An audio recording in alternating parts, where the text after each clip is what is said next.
શું થયું તમારી જોડે સાહેબ? જો તકલીફ એ હતી, 4 બાજુથી અહીંયા ક્રોસિંગ છે, બરાબર છે, તો જે પણ એક લાઈન ચાલુ હતી તો સામેની બી લાઈન ચાલુ રખાવે છે. અત્યારે બી તમે જોવો, જેને ગામમાં સિટી તરફ જવું છે એને સામેથી લાઈન ચાલુ રખાવે તો કઈ રીતના અંદર જવું? મારું કહેવાનું એ હતું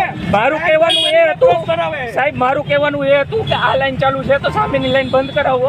જેને સિટીમાં જવું છે તે બી જઈ શકે. મારી આટલી ખાલી રજૂઆત હતી. તો એમાં 4 લોકો મારી સાથે વાતચીત કરવા માંડ્યા અને બોલાચાલી કરવા માંડેલા છે. અને મને એવું કહે છે કે તમે ઓવરબ્રિજ બનાવો. સાહેબ, ઓવરબ્રિજ બનાવવાની મારી જવાબદારી છે. શું નામ તમારું? મારું નામ સુનિલભાઈ ભુદરભાઈ ઉલાણી.